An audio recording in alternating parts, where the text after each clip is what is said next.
Live. You gotta put that work in, man. You gotta go get Learn. See, listen.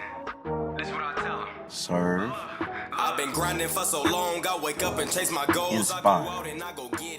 You're in the right place. You're checking out Chip Baker, the Success Chronicles. Conquer all my goals, then I'm living out my dream. Dig deep, go out and get it. Success Chronicles. Compete until it's finished. Success Chronicles.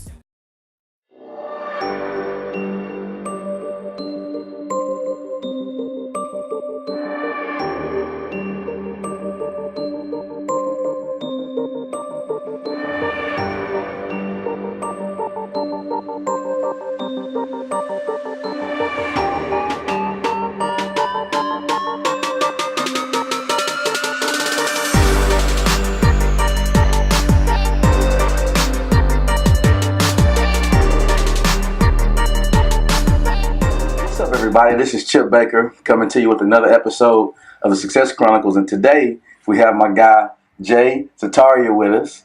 Okay, did I say that right? Yes, sir. Okay, I wanted to make sure I pronounced it the right way. And we're here at Next Level Fitness, where he does his thing. Mm-hmm. And yeah, good family story, hardworking guy. A lot of work with a lot of great people, a lot of great connections, and I'm really excited to get his story out to you guys. But first of all, let me say again, thank you so much for taking time out of your busy schedule to interview with us. We're all equally as busy. There it is, yeah, no doubt. Talk to us about your life, man. Like, where you're born, your family, up until now. Up until this point. The story. Okay, so I just turned 28. Okay. So I'll tell you about the first 28 years because that's all I can speak of. Right? There you go. My parents are from India. I'm a son of immigrant parents. They moved to America when they were about between 25 and 30. I got an older brother born in New Jersey. That's where my parents first came to. Okay. He's about 2.5 years older than me, and he's a kidney specialist now in Houston. And I was born in South Carolina. I was less of the bookwork guy and more of the hands-on. We talked about it before the camera turned on. Right, get your hands dirty. Yeah, go to work. That was me. And it's just something about the fitness industry. It caught my eye. I always had a passion for working out. I played high school basketball. I had played, I've been in sports really since I could walk, starting with baseball.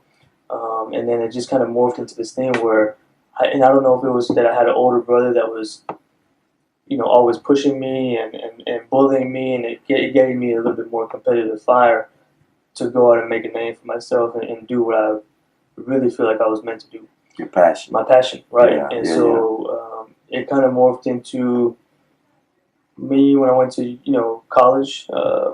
I knew from the jump I wanted to do physical therapy. So I signed up, and my major right away I declared as a kinesiology exercise science major with the intent to go to physical therapy school.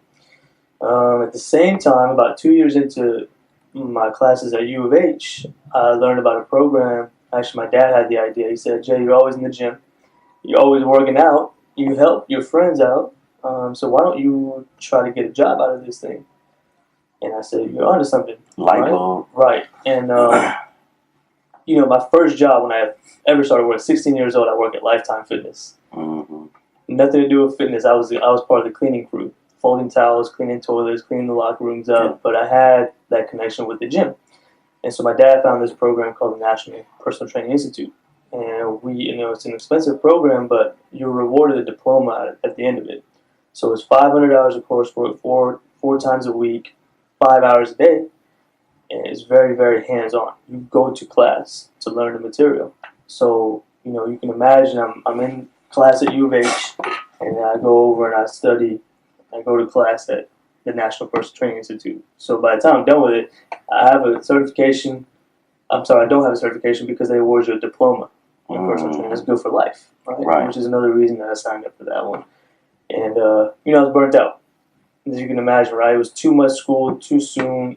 For 6 months there, I was just grinding. A lot on you. It was a lot, right? But it was my passion. Right. And then it was a blessing that the director of the program asked me to become an instructor alongside him for the same program. So what ended up happening was I worked for the National Personal Training Institute as an instructor and I educated more than 100 of what some people would call my competitors now, right? Who are other personal trainers in this field. One of the people that we educated was a physical therapist, and when we were working with her, she knew, the therapy, the anatomy, and all the ins and outs of rehab, but she didn't know how to apply. And what I told myself at that point was, I don't want to go to physical therapy school anymore. And it pissed my dad off, right? You're not going to have a consistent income. If you can't make as much money as a physical therapist, and I said, Dad, if you love what you do, you can make it work. And from that point, I made a business out of this. STNF was formed in 2011, and we rolled with it, and we were blessed to, like you said, work with some individuals that have a profile with integrity. And I think that's the main thing, is we did it right. We didn't do it for the money. I didn't get into it for the money, obviously. I got into it because it was a passion. And I guess when I landed Dwight Howard, that's really when my dad was most. He was out there. I saw it in his eyes, like, my son made it. Yeah. And you get that feeling. You can see it in somebody's face, and that for me was like, okay, there's no turning back now. No matter what ups and downs this field puts me through, I proved it to my dad. Proved it to my family. Really, I don't do this for me. I do it, for my family. And now, 7 years later, I have a team of 3 guys. We're looking to add more in the future when we're able and we have the business to do so. And I'm helping, these guys that I've known for 6-10 years, get an income for their families. And to me, it's just, that's what it's about. Like, if it was just me, I'm good where I'm at. But it's not about that. It's taking this business and really growing it and rolling with it and doing it in a way that nobody's done it before. Right? I think so many people are money hungry. And one thing I learned from my parents was, it's not all about money. It's not all about money. I'm never going to act like that. I every single day I come to work, if you want to call it work, I still don't call it work. Right, yeah. But every single time I step into the doors, I look at it as like, okay, who do I get to help today? And the more people that I can help or my team can help, I feel like that's the true measure of how successful STNF is going to be. You talked about a couple things there when you were explaining all of that.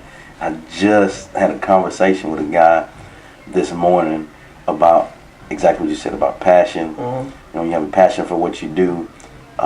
It's not about the money, and when it's not about the money and you have passion, there's a sense of genuineness. For sure, yeah. That comes about it, and then out of that you get super high quality. Right.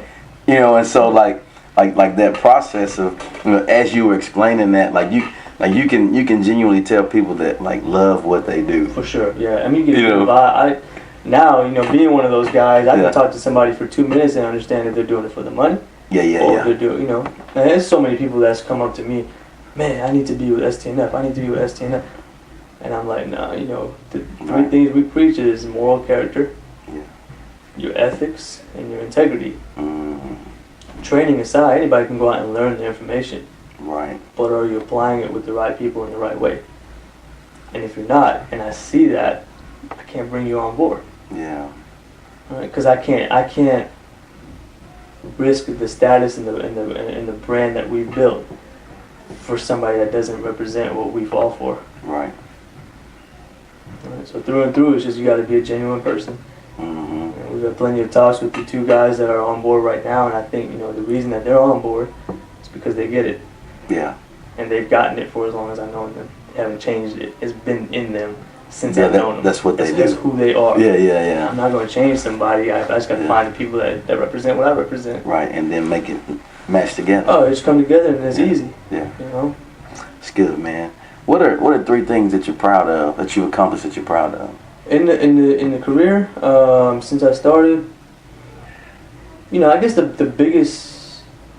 the first big name that I was ever working with was former Houston Texans tight end James Casey. He played 4 years with the Texans, 2 years with the Eagles, and it's a funny story. He's got really, really bad knees, no meniscus left in his knees, and I think at the time I started working with him, he had 5 or 6 surgeries on the same knee, the same part. And he had seen that I was, doing a lot of work with general population folks on their knees and getting them feeling better. And he came up to me one day and said, "Hey man, I see you do a lot of work with knees. How, can you just show me some things?"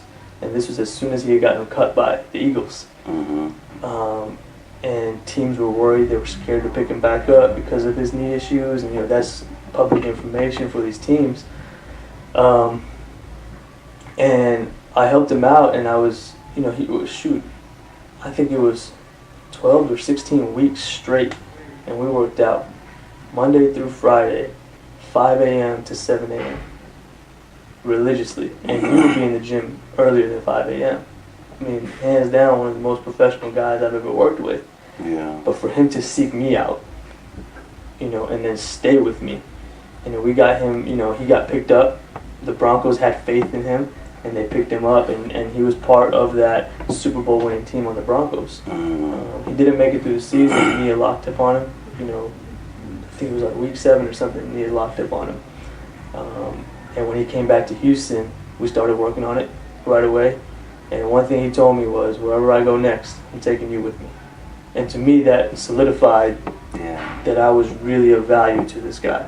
And he gave me the confidence, whether he knows it or not. That gave me the confidence to go and seek out other athletes and people with knee issues. So then from there, it became a goal of mine. And he'll be the first person to tell you it was a lofty goal. I said, "I'm going to get Dwight Howard." And that story is a crazy story. I just, he posted on social media where he was going to be. I got in front of him. I asked him how his knees were. It was right after the playoffs when one of his teammates had fell into his knee and he had sprained some ligaments in there. And I knew it was public information that he had a bad knee.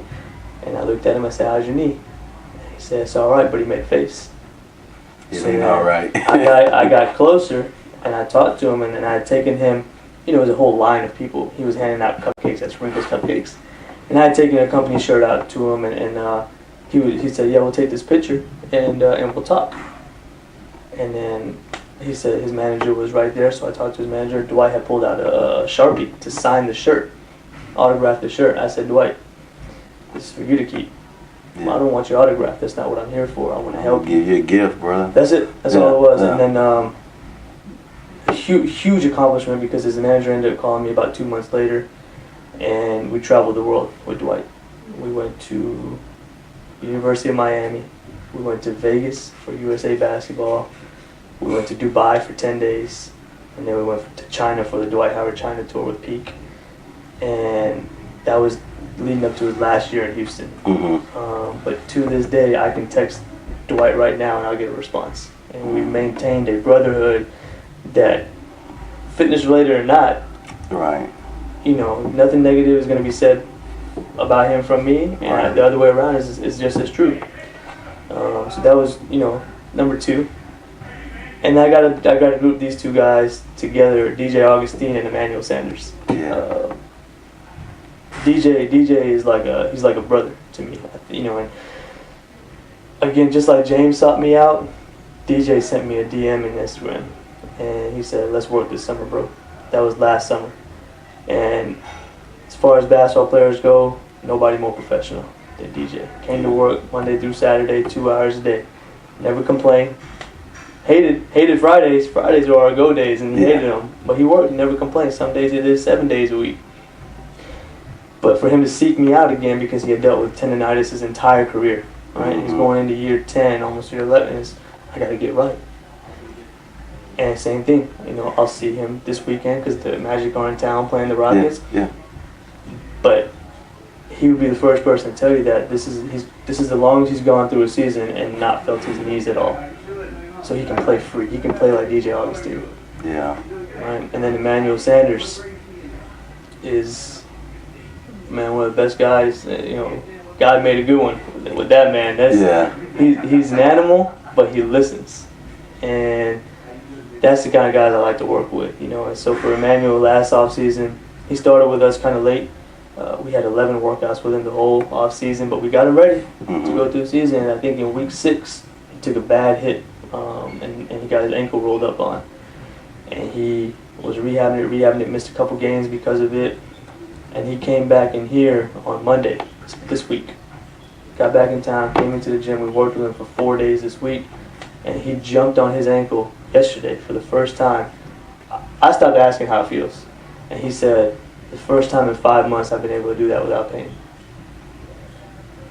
So again, something about what we do helps these guys out. I'd like to say it's the knowledge, but a part of me just says that it's, if you do things and you care about doing it the right way, guys will get better. Yeah. And I treat, we talk about the athletes, but the general population is just as important.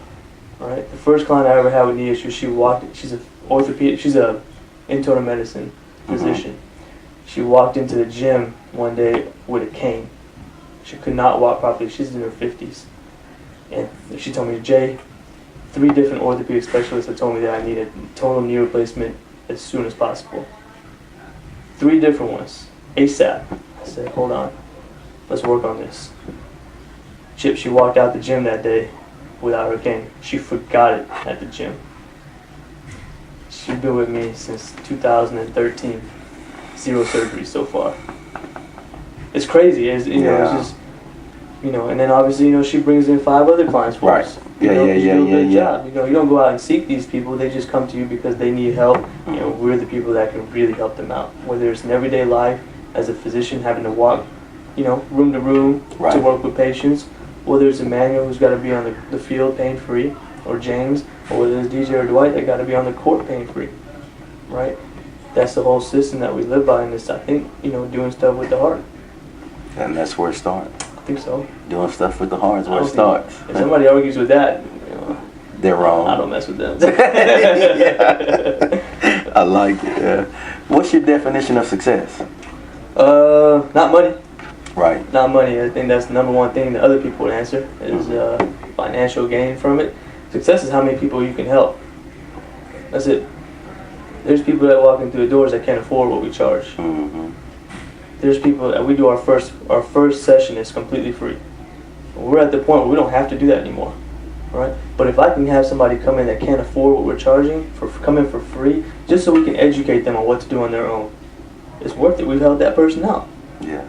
Right? We did a gig back in I think 2014, we did a gig with ABC 13, and it was based upon corporate America, especially all the headquarter jobs in Houston, business in Houston, the pain-free exercise you could do at your desk to alleviate lower back and neck pain. You know how many phone calls we got out of doing that? 0. Really? But that's not why we did it. Yeah. I think at the time, 26 Fortune 500 companies were headquartered in Houston. So the idea was, if it was on the 7 a.m. news, those people watching the news knew something, 1 or 2 things to do at their desk. But they didn't have to come in here and work with us, but we're still helping them out. Yeah. So it's become, how do we get this business to grow not on a one-on-one standpoint, but on a broad scale. That's the whole reason we hold seminars. We're holding one at the beginning of March, and we're holding 2 of them. One is for the general population that wants to help themselves, and the other one is to educate trainers or fitness professionals on how to better help their clients. Yeah. I don't care about how many clients you have. If they're hurting, we got to do a better job with them. Correct. Yeah. I think that's the integrity part of it. So many people just come in and, they want to work hard. They want their butt kicked, and the trainer, they love that. Right? Any trainer can get you to throw up. Right. It's not an accomplishment to get a client to throw up. Yeah. Can you take them out of pain and get them moving better? And that's what we do. That's what we preach. And I just hope that everybody else does the same thing. Right, no doubt. What do you think it takes to achieve success? You got to be knowledgeable. Yeah. Not just in your field, but in business. One thing that we're really striving for right now is to understand the psychology behind people's mindsets. Mm-hmm. So many different kinds of people, so many different thought processes going through their head. So if somebody comes in and we can tell what sparks them, what's getting them going, right? If we can tackle that, we've created a value for our service for them, right? Now we can help them even better, right? So it's knowledge in multiple different fields. Business, your specialty field, and then psychology, I think is important as well. A big deal. Oh, it's a huge deal. Last question, man, off the script here. coming from where you started, going through the things. I even take it back with the family. Coming over first generation. The things you guys have gone through, like you said, all I know is getting my hands dirty and going to work. Up until now, and the things that you and your family have accomplished. And if there's someone looking to get into the field, to be a Jay, what are some things that they would have to do? You would tell them to do in order to be where you are.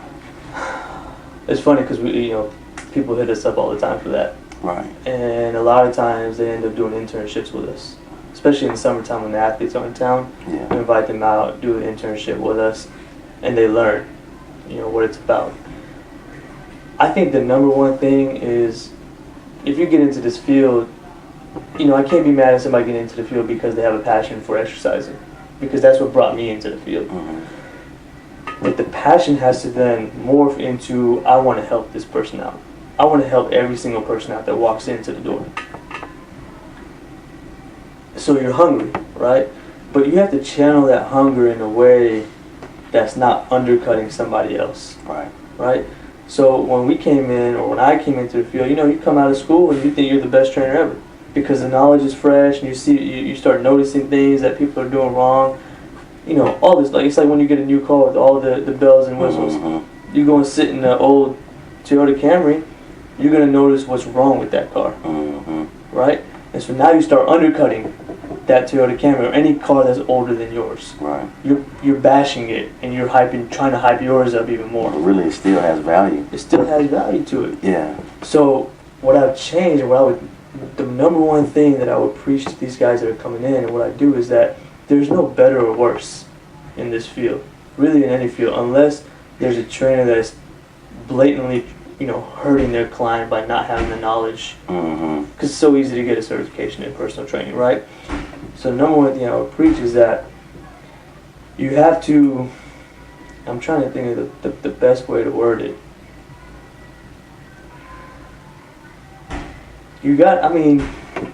This is tough.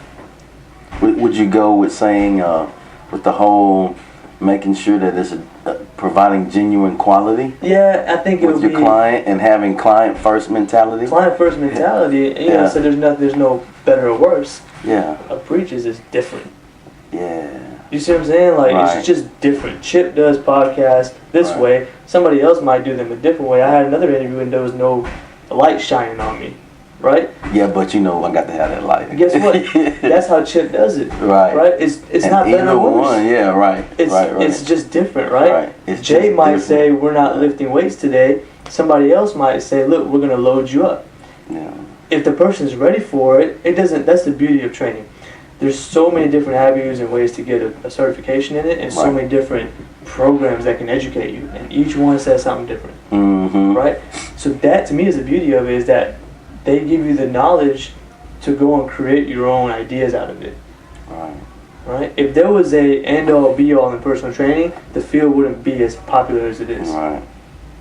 Or as competitive as it is. But everybody be doing the same thing. So I guess what you're saying is, as long as you have a genuine movement, you got to have some type of movement, it physical activity, be it movement and shaking with your business.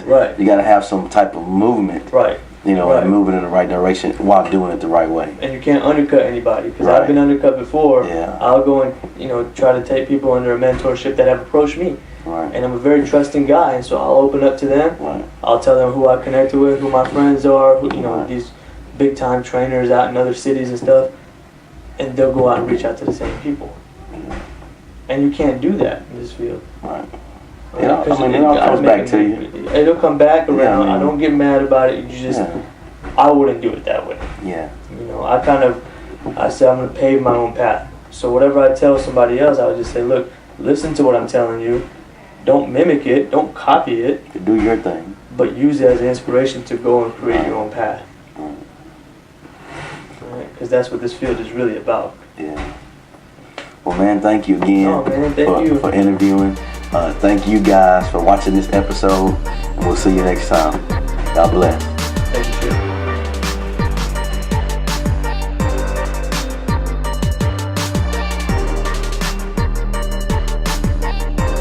go get it.